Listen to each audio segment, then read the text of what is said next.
alunos, tudo bem? Eu sou a professora Karine, eu tenho doutorado em contabilidade, mestrado em contabilidade, sou graduada em contabilidade, tenho um MBA em finanças. Estou aqui para trabalhar com vocês a disciplina de estrutura das demonstrações contábeis.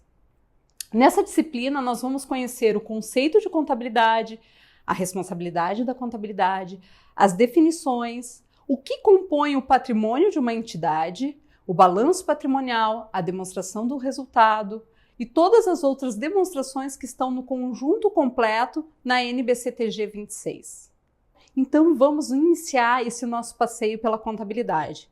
Primeiro, vamos entender as definições. Bom, enfim, qual é a definição de contabilidade? Qual é o objetivo? Qual é a responsabilidade da contabilidade? Nessa perspectiva, nós temos 3 pontos que eu gostaria de tratar com vocês. Bom, o primeiro ponto é o aspecto conceitual, o ramo do conhecimento da contabilidade.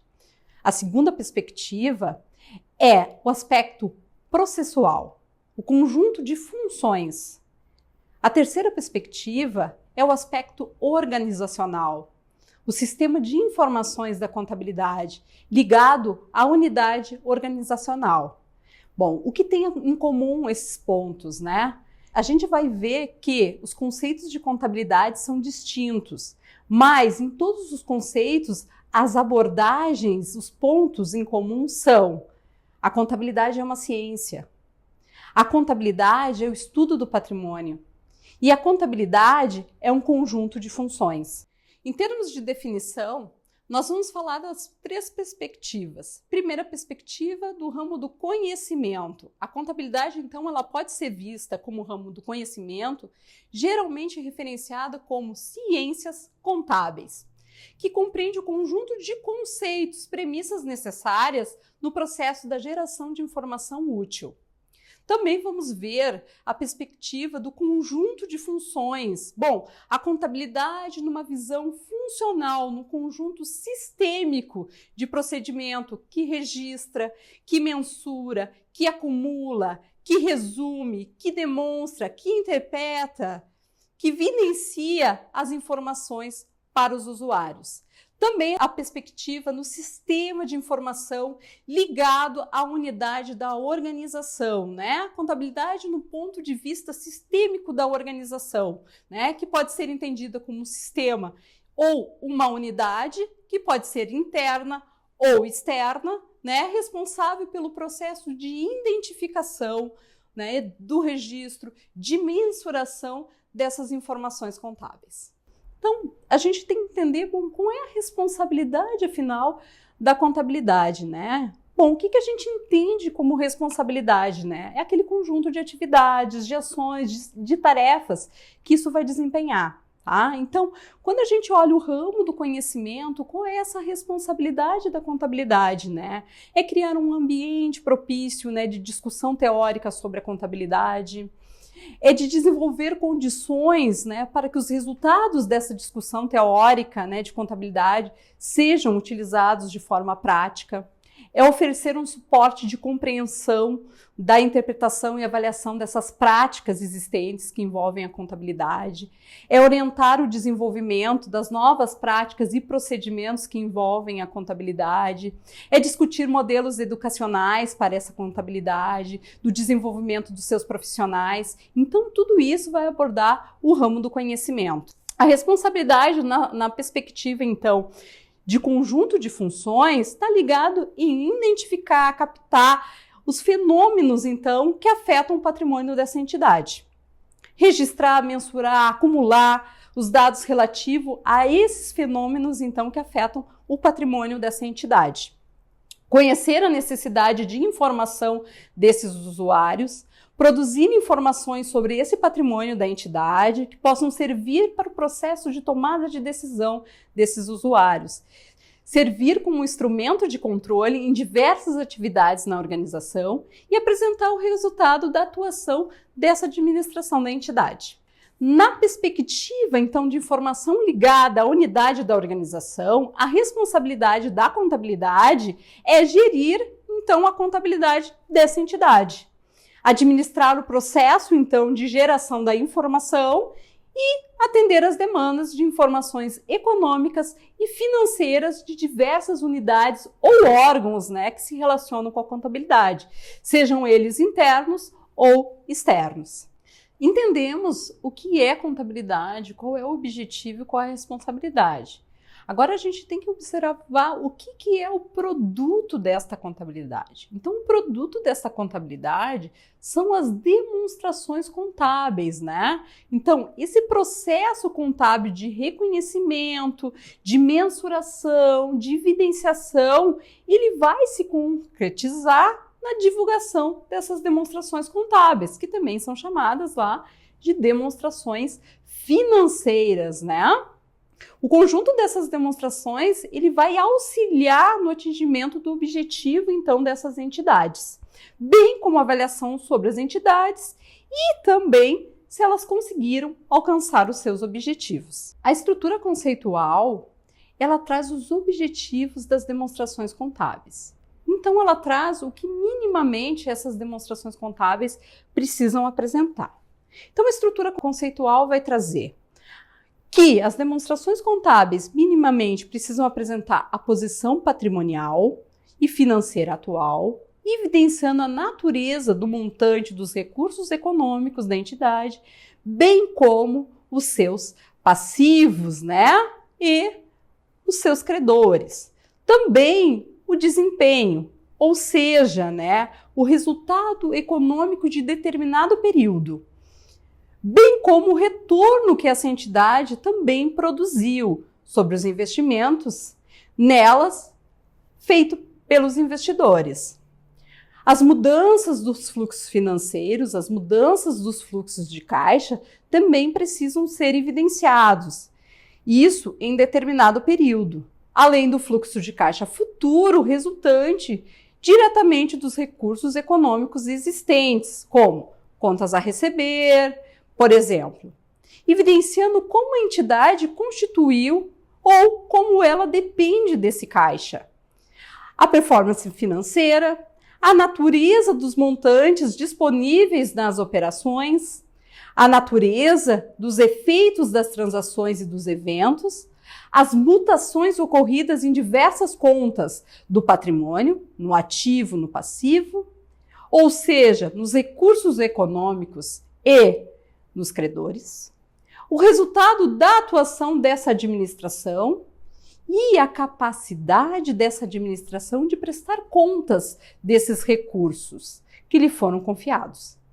Bom, pessoal, mas para que serve a estrutura conceitual da contabilidade? Por que a gente está vendo a estrutura antes de começar a ver cada demonstração e entender cada demonstração? Por quê? Porque ela dá uma base conceitual do que a gente precisa saber para poder interpretar as informações geradas pela contabilidade e o produto, que são as demonstrações contábeis. Então, essa estrutura conceitual, ela vai auxiliar no desenvolvimento, por exemplo, das normas internacionais, da IFRS, né? Como base lá de conceito consistente, para que a gente consiga entender. Ela também vai auxiliar os responsáveis pela elaboração, os preparadores das demonstrações dos relatórios financeiros, a desenvolver políticas contábeis, o que é muito importante, né? Outra questão, ela vai auxiliar todas as partes a entender e a interpretar os pronunciamentos contábeis. Vale lembrar que a estrutura conceitual não é um pronunciamento propriamente dito. Ela é uma base conceitual para que a gente consiga interpretar com maior qualidade as demonstrações contábeis e as políticas contábeis. Lembrando, se tiver um pronunciamento específico para o caso, sempre esse pronunciamento específico é o que vai valer. A gente viu que o objetivo da demonstração contábil é fornecer informações financeiras sobre ativo, passivo, o patrimônio líquido, sobre despesas, receitas da entidade que reporta e que essas informações sejam úteis aos usuários dessas demonstrações. Bom, vale lembrar aqui e perceber, aonde eu vou buscar essas informações? Então, cada demonstração vai ter esse intuito. Por exemplo, eu quero saber a posição patrimonial financeira de uma entidade. Onde eu vou buscar? Vou buscar no balanço patrimonial.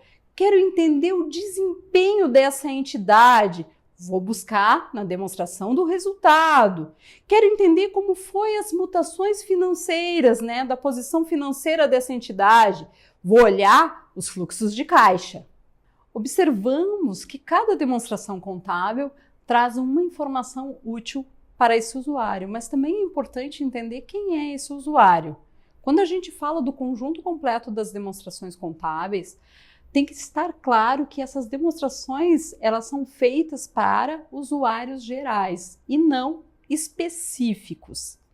Então, quem são esses usuários? São investidores, empregados, credores de empréstimo, fornecedores, clientes, governo, o público.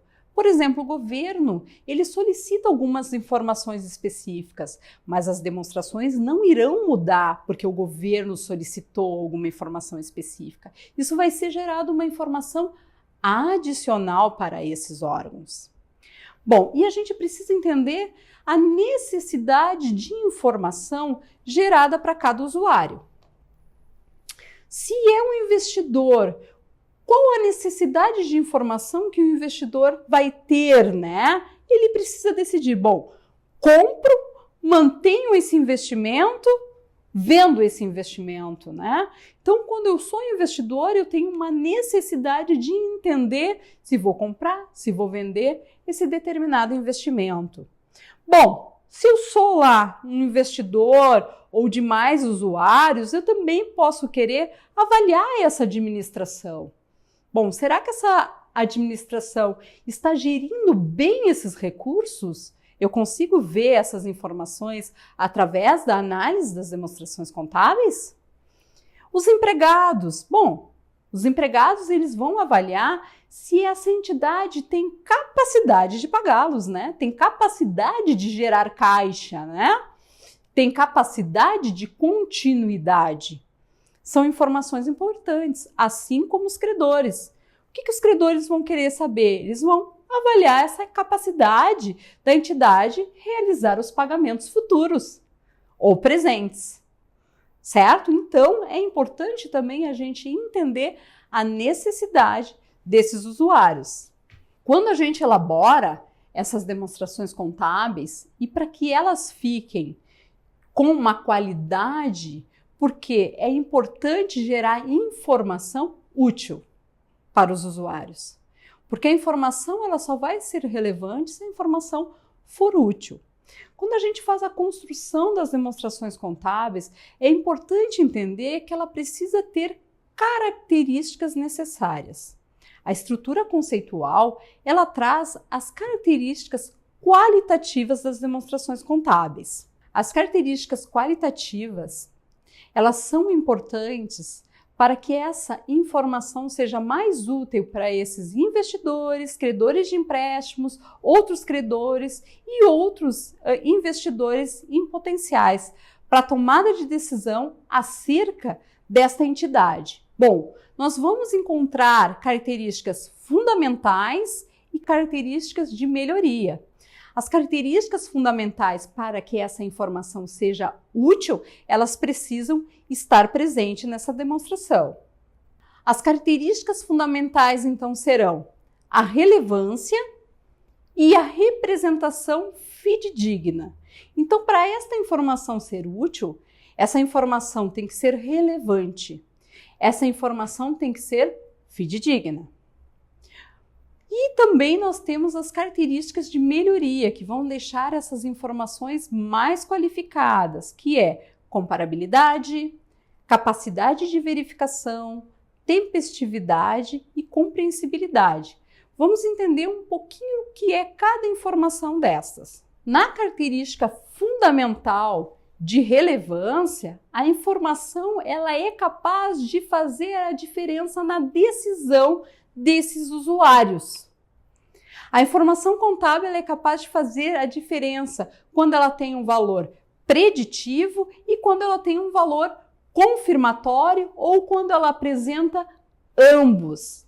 Já na representação fidedigna, ela tem que ser fiel, né? É uma representação fiel, né? Ela tem que estar completa, ela tem que ser uma informação neutra, ela tem que ser uma informação livre de erro. Quando a gente fala nas características fundamentais e fala na questão da relevância para a tomada de decisão, vamos falar o que é um valor preditivo. O valor preditivo é quando a gente consegue prever, né? E o valor confirmatório é quando a gente consegue confirmar esses fatores. Ainda dentro das características fundamentais, a gente tem a materialidade, né? Que é um aspecto lá da relevância da entidade, né? Então, eu tenho que ter essa informação material. Então, vocês vão fazer a consultoria, vão atender uma empresa, esses dados eles devem ser encontrados, né? A gente tem que ter essa informação material, tem que ter a nota de saída, a nota de entrada, né? E a representação fidedigna da situação do patrimônio, ela deve ser fiel a isso, né? Fiel a esses fenômenos que ela reporta. Completa, neutra e livre de erro. Também é apresentado características de melhoria. Por exemplo, para que uma informação contábil se apresente de forma mais evidente, ela tem que ser comparável, né? Mas comparável com coisas distintas e coisas iguais, né? Então eu posso fazer comparações dessas informações com informações de outras empresas. Eu posso fazer comparações com empresas distintas. Então, essa informação gerada por essa empresa, ela tem que ter essa possibilidade de comparação. Para ter uma informação de melhor qualidade, tem que ser possível a verificação dos fatos, né?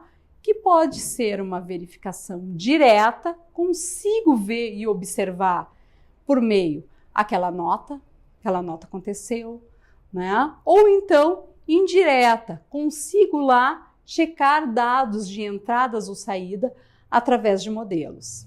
E por fim, essa informação precisa ser tempestiva. Bom, para que eu consiga tornar essa informação com uma maior qualidade e útil para esse usuário, essa informação ela precisa vir a tempo, né? Eu não posso gerar uma informação depois. Eu preciso que essa informação venha a tempo para que esse usuário consiga tomar uma decisão útil. Indo por fim das nossas informações qualitativas de melhoria, a gente tem a informação de compreensibilidade. Bom, como tem que ser essa informação? A gente possa classificar, apresentar a informação com clareza e concisão e torná-la ela compreensível dentro dos fatores contábeis. Vale lembrar que a gente não modifica informação contábil para deixar ela clara, certo? Dentro dos fatores que acontecem nas normas contábeis, ela deve ser compreensível. Vamos começar a ver os elementos que são importantes dentro das demonstrações contábeis, os elementos e as premissas que nós devemos observar. A premissa subjacente que nós devemos observar é a premissa de continuidade. Isso quer dizer o quê? Que as demonstrações contábeis elaboradas, elas vão seguir a premissa de que essa entidade vai continuar funcionando, vai continuar com seu funcionamento.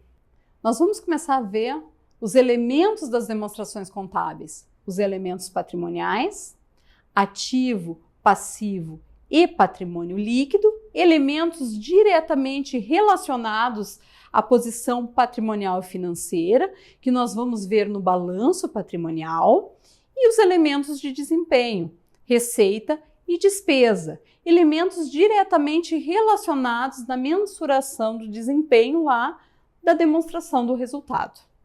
Primeiro conceito que nós vamos começar a trabalhar para poder entender o nosso balanço patrimonial é o conceito de ativo.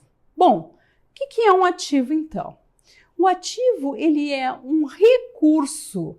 Olha bem, o ativo é um recurso recurso, né? Então a gente não está falando mais lá de bens e direitos, nós estamos falando de recurso. É um recurso controlado pela entidade. Outro aspecto bastante importante que nós devemos observar: controlado. Eu não preciso mais ter o patrimônio legal deste bem. Basta eu controlar, que veio de resultados passados, no qual se espera que flua, então, benefícios econômicos futuros para essa entidade. Outro conceito importante para a gente poder entender o nosso balanço patrimonial é o conceito de passivo, né? O conceito de passivo é o quê? É uma obrigação presente. Bom, mas o que é uma obrigação, né?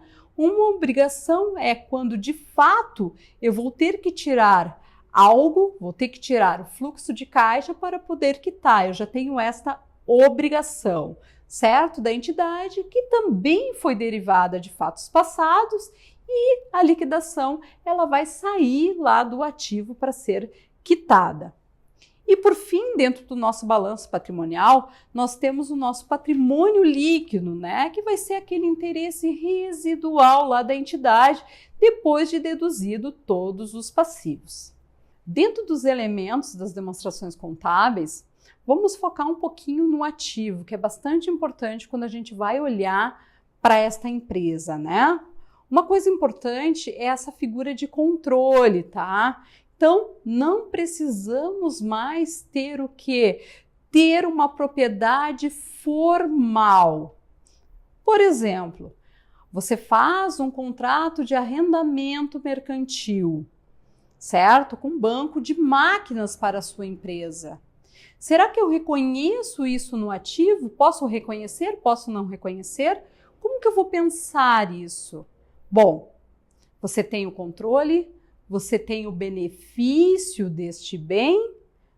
Se você tem o controle e o benefício desse bem, e esse bem vai trazer benefícios econômicos futuros, você pode registrá-lo no ativo, mesmo que a propriedade legal esteja no nome da entidade financeira. Certo? Bom, outra questão bem importante. Eu não registro nada na contabilidade, nem ativos, nem passivos, se eu não conseguir mensurá-los com confiabilidade. Então, eu preciso mensurar com confiabilidade para poder, então, escriturar na contabilidade, ok? Outra questão importante. Esse ativo tem que ter uma probabilidade de benefícios econômicos para essa entidade. Bom, mas o que é um benefício econômico futuro, né? Bom, esse ativo, ele tem que ser possível ser usado lá na produção de mercadorias e serviços, né? De serem vendidos pela entidade, de serem trocados por outro ativo, de serem usados para quitar um passivo, por exemplo. Isso são características de benefícios econômicos futuros. Obrigatoriamente tem que ter essa característica para que a gente possa registrá-lo dentro da contabilidade. Também tem que ser possível a distribuição aos proprietários. O conceito de passivo também é muito relevante. Afinal, quando eu registro um passivo na entidade, será que isto é um passivo? Principalmente quando a gente tem algumas questões que são bastante relevantes. Por exemplo, causas judiciais, seguros. Quando que eu registro isso na contabilidade? Precisamos entender. Isso é muito importante a gente entender o conceito de passivo. Primeiro, né? É preciso haver essa obrigação presente. Vale lembrar que essa obrigação presente, ela não precisa ser contratual. Quando uma empresa promete algum benefício ao cliente, ele já está adquirindo, então, essa obrigação. Por exemplo, se essa empresa oferece que troca a mercadoria, mesmo sem algum contrato legal, e vende isso como marketing, ela já vai ter, então, uma obrigação presente. Então, nós temos obrigações que são legais, obrigações que são por força de lei, obrigações por contrato, obrigações também que a empresa tem por fazer a propaganda desse tipo de obrigação. Para a gente ter um passivo, a gente tem que atender 3 critérios específicos, né? Então, a entidade ela vai ter essa obrigação, tá? Outra questão, a obrigação é de transferir um recurso econômico, é outra questão, e a obrigação é presente, né? E ela veio de resultados passados. E por fim, o nosso patrimônio líquido, né, que sofreu uma revisão agora na estrutura conceitual em 2019, né? E tornou-se o conceito a participação residual dos ativos da entidade após a dedução de todos os seus passivos. O que eu quero dizer com isso? Vou lá no balanço patrimonial, pego aquele meu ativo, tiro toda a parte do meu passivo, o que vai sobrar, então, é o meu patrimônio líquido. Ainda dentro dos elementos das demonstrações contábeis, é importante perceber os elementos de resultado. Porque o resultado ele é geralmente usado como medida de desempenho, né? Como base de avaliação, como retorno do investimento, como resultado de ação, por exemplo, né? Os elementos diretamente relacionados com a mensuração do resultado vão ser as receitas e as despesas. Vamos conhecer um pouquinho mais desse conceito. Entre os elementos de resultado estão as receitas. O que significa uma receita, né? Receitas são aumentos no ativo ou redução no passivo. Por exemplo, uma prestação de serviço à vista, né? Então a gente vai ter um aumento nesse ativo, entrando no caixa equivalentes de caixa, e um aumento no patrimônio líquido. Por quê? Afeta positivamente esse ativo da empresa, né? Então, a receita, ela vai representar ganhos. Esses ganhos vão ser aumento no ativo ou então lá uma diminuição no passivo. Por exemplo, vamos dizer que a empresa fez um adiantamento de cliente, né? Teve um adiantamento de cliente no qual ela reconheceu no passivo. No momento lá que ela teve que reconhecer essa receita, ela diminuiu este passivo e reconheceu então no patrimônio líquido. Temos também as despesas. O que significam as despesas? As despesas são reduções lá no ativo ou aumentos no passivo, né? Então, despesa de aluguel, por exemplo. Então, vou pagar uma despesa de aluguel com o dinheiro lá no caixa equivalente de caixa. Vou diminuir aquele ativo, vou diminuir aquele meu patrimônio líquido, né? Então, vai causar uma diminuição naquele ativo e uma diminuição nesse patrimônio líquido, né? Então, as despesas podem também ter um aumento no passivo. Quando? Quando eu não pago imediatamente essa despesa e vou reconhecer o quê? Um pagamento futuro lá no passivo. Por exemplo, aluguel, né? O aluguel, gerei este mês, mas vou pagar o aluguel somente mês que vem. Então, nós vamos ter aluguel a pagar no passivo, aumentando esse passivo desta empresa e vamos ter uma diminuição nesse patrimônio líquido. Bom, agora nós vamos falar da apresentação dessas demonstrações contábeis.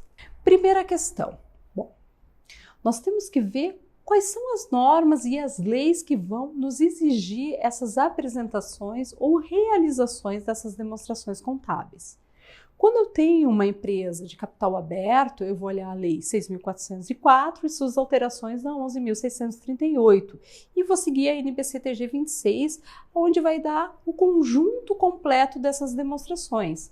Nessa atividade, nós vamos ver todo o conjunto completo de todas as demonstrações contábeis. Dentro do conjunto completo é exigido o balanço patrimonial, a demonstração do resultado abrangente, as demonstrações do patrimônio líquido, a demonstração do fluxo de caixa, a demonstração do valor adicionado e também as notas explicativas.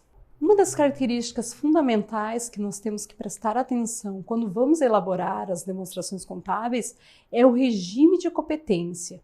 O que o regime de competência quer dizer? Bom, que vai ser reconhecido despesas e receitas no fato gerador, quando aconteceu essas despesas e receitas de fato, certo?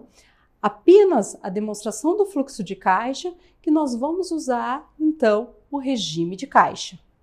Dentro dos elementos das demonstrações contábeis, voltamos a ver, então, os elementos patrimoniais, financeiros das transações e outros eventos que vão ser evidenciados pelas demonstrações contábeis por meio de elementos que podem ser segregados.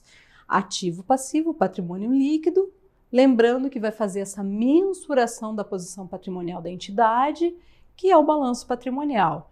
Receita e despesa, mensuração do desempenho dessa entidade, que vai ser a demonstração do resultado, com a finalidade de tornar a informação disponibilizada de forma mais útil para a tomada de decisão desses usuários. Os elementos eles são subclassificados de acordo com a sua natureza e a função nos negócios. Lembrando, o nosso ativo ele é um recurso econômico, né? Presente e controlado pela entidade, como resultado de um evento passado no qual se espera que flua, então, benefícios econômicos previstos, né? Para essa entidade. Então lá, transações lá ou eventos previstos para ocorrer no futuro não originam por si só um ativo, né? Então a gente tem que lembrar, por exemplo, a intenção de adquirir um estoque não atende por si a definição de ativo, tá? Então a gente tem que ter esses cuidados, ok? O benefício econômico, então, futuro, embutido em um ativo, ele é o potencial de contribuir. Então, quanto que aquele ativo vai contribuir, direta ou indiretamente, para o fluxo de caixa ou equivalente de caixa dentro da entidade. Temos que ter uma atenção. Somente podem ser considerados ativos aqueles elementos que cumprem o que a gente discutiu anteriormente. Bom, trazer benefício econômico futuro para a entidade. Possível, então, mensurar com confiabilidade, ser controlado pela entidade. Por exemplo, estoques invendáveis não devem configurar o ativo porque não são capazes de gerar fluxos de caixa futuros. Outro exemplo, tem uma máquina que não tem mais um valor de venda nem um valor de uso. Será que ela continua sendo ativo dentro da entidade? Não, não pode mais ser ativo. Por quê? Porque não tenho mais benefícios econômicos futuros. Lembrando, o que são esses benefícios econômicos futuros, pessoal? Bom, são eles, né? Usado isoladamente ou em conjunto em outros ativos, na produção lá de mercadorias ou serviços, né, que serão vendidos, por exemplo, estoque de matéria-primas, máquinas e equipamentos, trocado por outro ativo, né? Bom, estoque de produtos prontos, por exemplo, usado para liquidar passivos, né, caixa ou para distribuição, então, destes proprietários da entidade. Exemplo, caixa. Em relação à substância física desse ativo, né? Então, muitos ativos, tais como máquinas, equipamentos, possuem substância física, né? Contudo, a substância física ela não é uma característica essencial para que se exista um ativo, né? Vamos lembrar das marcas e patentes, né? Por exemplo, que são também ativos, desde que cumpram, né, a característica de ativos. Em relação ao direito de propriedade, também não é essencial para a existência desse ativo. Lembrando agora que a palavra de ordem é o quê? O controle, né? Que dá essa possibilidade de utilização do ativo para as finalidades da empresa, né? Mesmo sem essa propriedade efetiva, né? Como nós falamos antes lá, o arrendamento mercantil. Então, posso ter diversas máquinas nesta empresa através de contrato de financiamentos de arrendamento mercantil e como tenho o controle e o benefício desse bem, vou registrar então como ativo e já vou fazer inclusive a depreciação desse ativo. Origem desse ativo, né? Então, os ativos não se originam exclusivamente pela compra ou pela produção, né? pois outras transações e outros eventos podem gerar um ativo, né? Por exemplo, um recebimento de incentivo governamental, né? Exemplo, o recebimento de imóvel por parte de um programa de fomento de crescimento econômico, né? Ou a descoberta de jazidas, né? Isso tudo pode se configurar um ativo também. Falamos um pouco lá da questão do ativo, agora nós vamos falar quando que a gente vai reconhecer, né? Então, o que é o reconhecimento? Quando se fala no reconhecimento desse ativo, é o processo lá de incorporar no balanço patrimonial aquele ativo, né? Na demonstração do resultado, né? O item que enquadra lá dentro da definição apresentada, tá? Para esse elemento. Então, o reconhecimento é reconhecer dentro dessa demonstração contábil este elemento. Para a gente poder reconhecer esse elemento dentro da demonstração contábil, além de se enquadrar nas definições que nós já apresentamos, né, ele tem que trazer o seguinte critério. Vamos lembrar lá, provável algum benefício econômico futuro para a entidade, né, flua para essa entidade. Além disso, vamos lembrar, eu não registro nada na contabilidade que não for mensurado com confiabilidade, né? Sendo que a informação, ela precisa ser o quê? Completa, neutra e livre de erro. Exemplo, né? O valor que se espera receber de uma ação judicial pode enquadrar-se na definição de ativo, de receita e atender os critérios probabilísticos exigidos para o reconhecimento? Todavia, se o montante a ser recebido não puder ser mensurado de forma confiável, ele não deverá ser reconhecido como ativo ou como receita. Nesse caso, a existência da ação judicial deve ser divulgada apenas em notas explicativas ou em quadros suplementares, né? Lembrando que o ativo, até por questão de prudência, ele nunca é reconhecido, né, como provável. Né, o ativo não, né? Passivo sim, o ativo não. Só quando ele é elemento de ativo que ele é reconhecido como provável. Sendo assim, um ativo então ele vai ser reconhecido no balanço patrimonial quando for provável os benefícios econômicos futuros e o custo puder ser mensurado com confiabilidade. Temos também a questão de avaliação. Como vamos avaliar esse ativo? O que é avaliar, né? É o processo de atribuir valor monetário a esse elemento contábil, né? O produto final desse processo de avaliação desse elemento é um número que significa quanto vale em termos monetários, sendo a grandeza desse número. Depende dos conceitos de mensuração, né, que foram utilizados dentro deste cálculo. Bom, e nesse sentido, nós temos o quê? Valores de entradas, né? Por exemplo, podemos usar custo histórico corrigido, custo corrente corrigido, né? Então, quando a gente trata lá dos valores de entrada, o ativo vale o quanto a empresa sacrificou o custo, né, histórico ou sacrificaria o custo corrente para poder adquiri-lo, tá? Na relação dos valores de saída, foca na entrada do dinheiro que a empresa associa à extração do benefício desse ativo, ou na saída da empresa, que seria lá o valor realizável líquido, né? Então, aquele valor líquido lá de venda, e o valor presente líquido, aquele valor que a gente traz, então, a valor presente no fluxo de caixa. Dentro da avaliação do ativo, observando os valores de entrada, o custo histórico original é o quê? É o preço pelo qual o ativo foi adquirido, né? Ou o valor do insumo utilizado para poder fabricar esse ativo.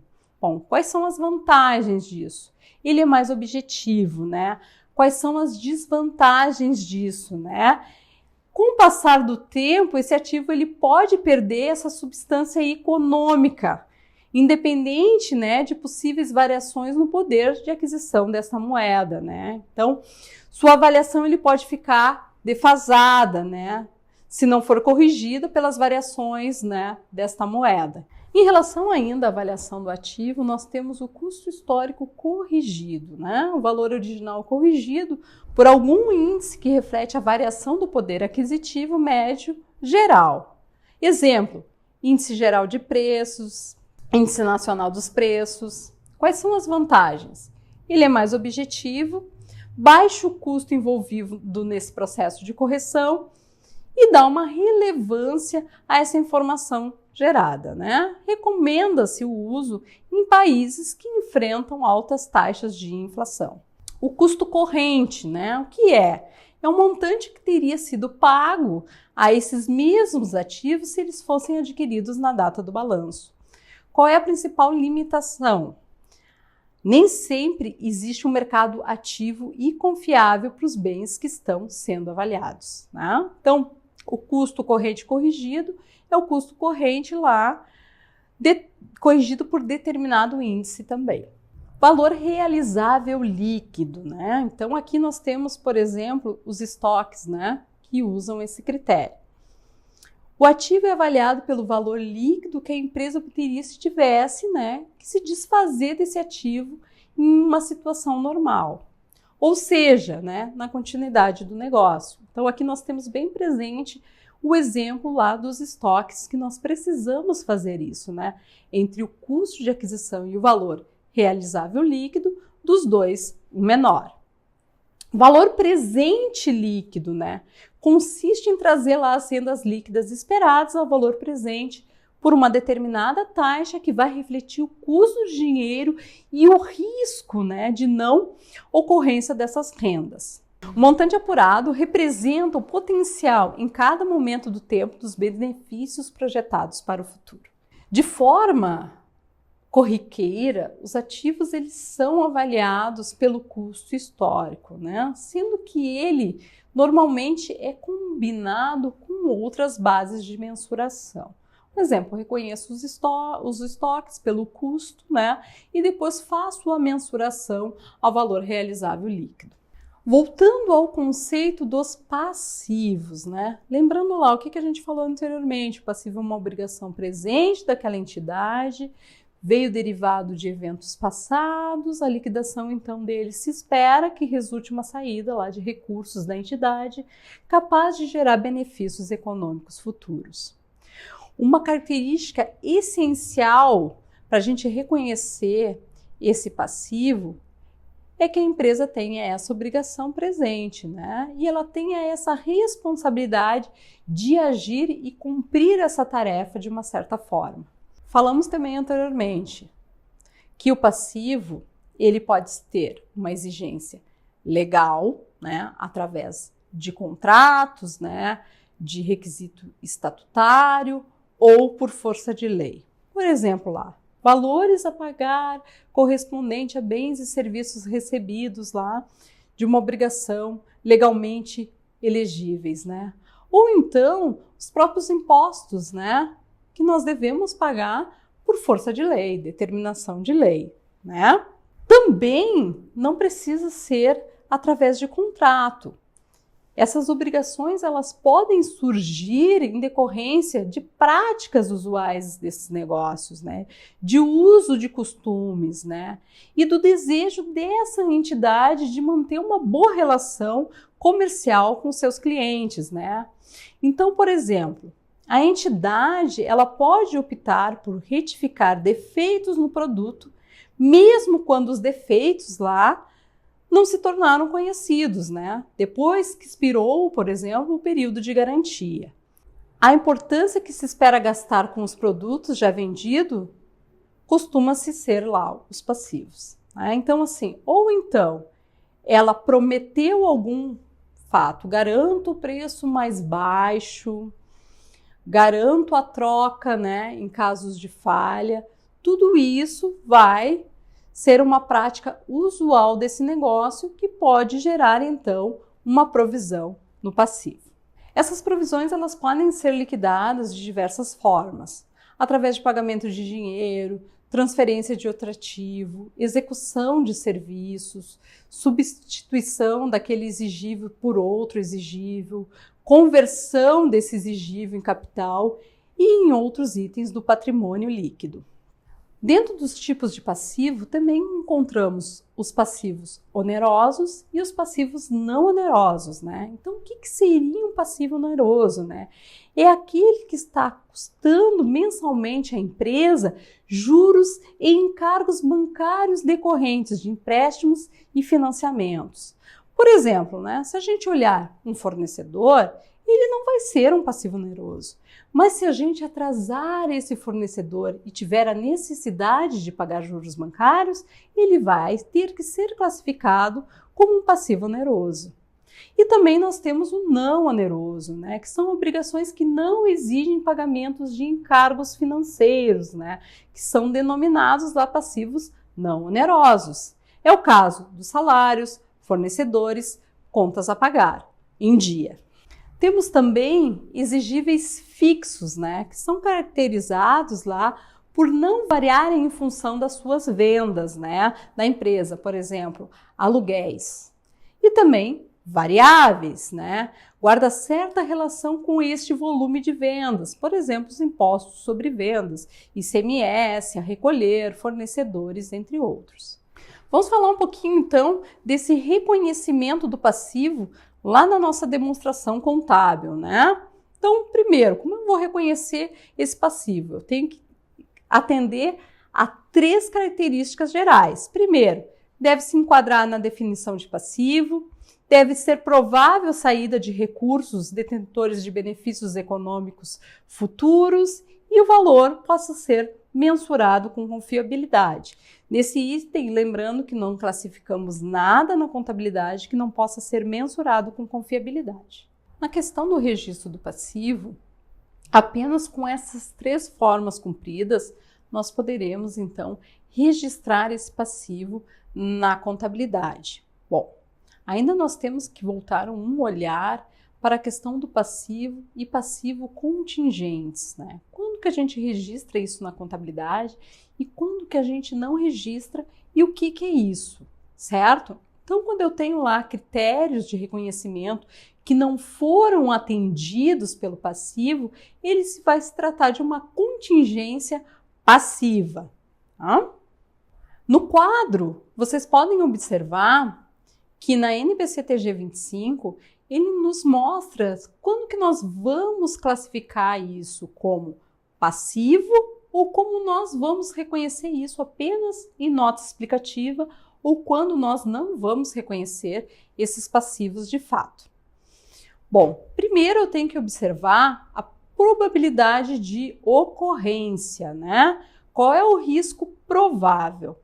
Quando eu tenho um risco provável, que é qualificado com uma mensuração confiável, eu vou provisionar, eu vou reconhecer isso na minha demonstração contábil. Por exemplo, provisão lá de processos trabalhistas. Mas agora, se eu tenho um risco possível apenas, eu não vou reconhecer na minha demonstração. Eu vou reconhecer isso em nota explicativa. Agora, se eu não tenho um risco possível, eu tenho um risco remoto, eu não divulgo em lugar nenhum. Bom, mas quando eu tenho contratos, né, provisões de processos trabalhistas, aonde eu pego essa informação? Nós sempre trabalhamos em conjunto, por exemplo, com a probabilidade nos fornecidas pela equipe de advogados, certo? Pela equipe de especialistas, pela alta administração, onde a gente vai avaliar esse risco de ocorrência. Quando vamos avaliar o reconhecimento lá do passivo contingente, por exemplo, nos trabalhos de diligência prévia, nós temos que observar a probabilidade de ocorrência. Então, se o risco é provável e se existe uma mensuração suficientemente confiável, nós vamos reconhecer isso como provisão. Por exemplo, provisão de processos trabalhistas.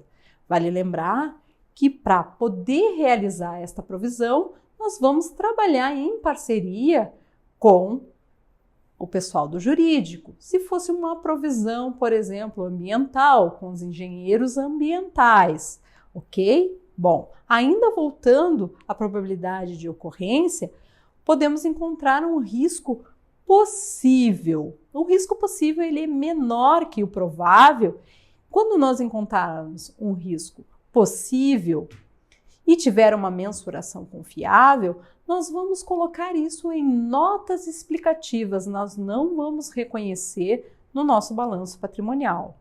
E se o risco for remoto, nós não vamos reconhecer nem no balanço patrimonial e nem em notas explicativas, certo? Bom, sobre o patrimônio líquido, né?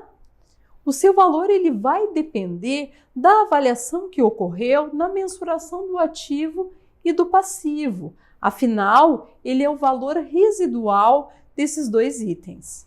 Dentro dessa composição do patrimônio líquido, vocês vão encontrar várias contas. Capital social, que é o que é a integralização dos sócios, investimento dos sócios dentro daquela entidade, reservas de capital, reservas de lucros que vão vir através do lucro, seja por lei ou seja por força estatutária, ajustes de avaliação patrimonial, que veio com a questão de ajustar o valor justo da avaliação patrimonial, ações em tesouraria, quando a empresa vai no mercado e recompra suas próprias ações, lucros ou prejuízos acumulados.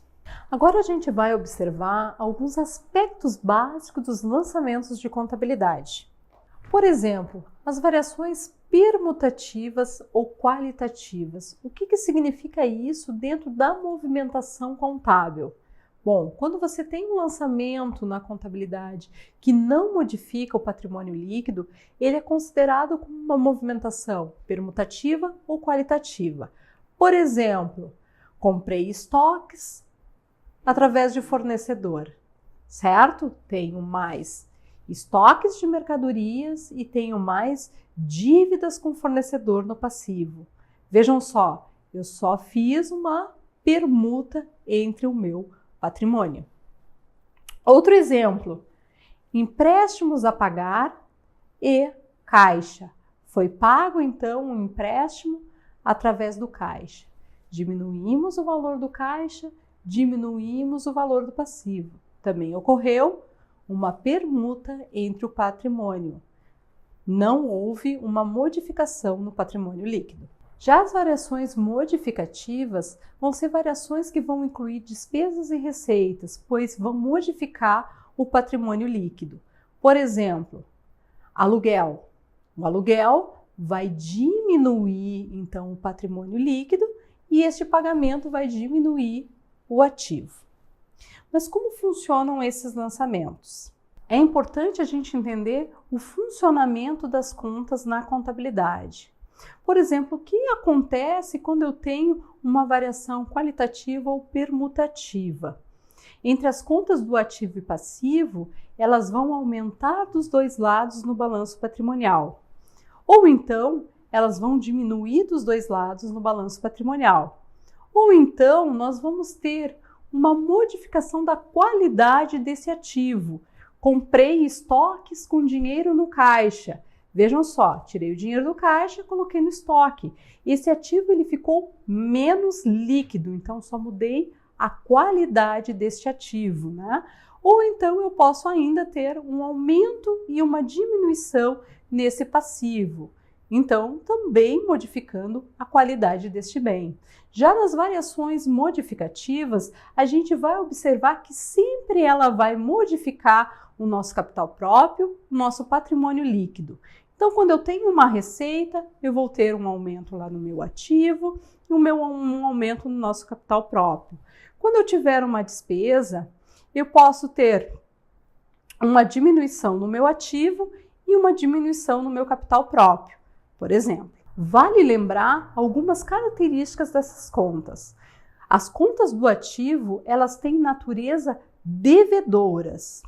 E ainda, dentro dessas contas, podem aparecer algumas contas que são retificadoras, né? Que vão ser credoras, que vão aparecer negativas lá dentro do balanço patrimonial. Por exemplo, a depreciação.